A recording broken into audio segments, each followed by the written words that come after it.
అతిథి అవమాన పాలు అవడం ఇష్టం లేని అహల్య పెళ్లి కూతుర్లా రెడీ అవుతున్న అతిథి దగ్గరికి వెళ్ళి చుట్టూ ఉన్న వాళ్ళతో నేను అతిథితో కాస్త మాట్లాడాలి, మీరు బయటికి వెళ్ళండి అంటూ ఉండగా అతిథి మాత్రం యాటిట్యూడ్గా, ఏంటి అహల్య, ఇంతకు ముందే చెప్పాను కదా నేను రెడీ అవ్వాలి అని అంటూ ఉంటుంది అతిథి.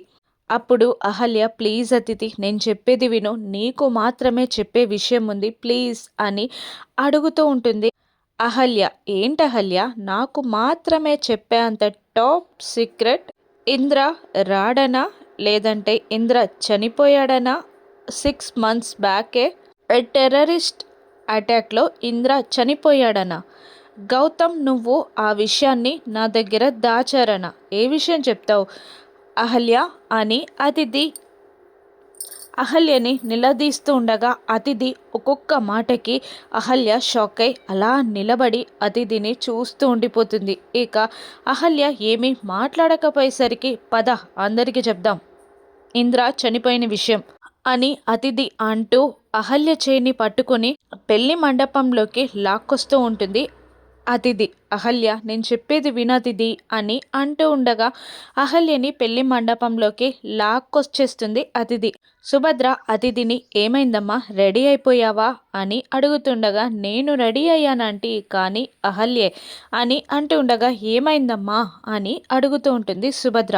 అహల్యే ఈ పెళ్ళి ఆపేయమంటుంది ఆంటీ అని అంటూ ఉంటుంది అతిథి. ఆ మాటకి అహల్య షాక్ అవుతుంది. అక్కడున్న వాళ్ళందరూ షాక్ అవుతారు.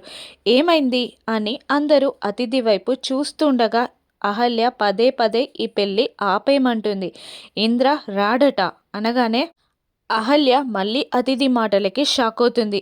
ఏంటమ్మా అహల్య, ఇంద్ర ఎందుకు రాడు అని అర్జున్ ప్రసాద్ అడుగుతూ ఉండగా, ఇంద్ర లేడంట అంకుల్ అని అనేస్తుంది అతిథి. ఆ మాటకి కన్నీళ్లతో అహల్య చూస్తూ ఉండగా అర్జున్ ప్రసాద్ సుభద్ర ఇద్దరు షాక్ అవుతారు. ఇక అర్జున్ ప్రసాద్కి ఏమైనా జరుగుతుందా?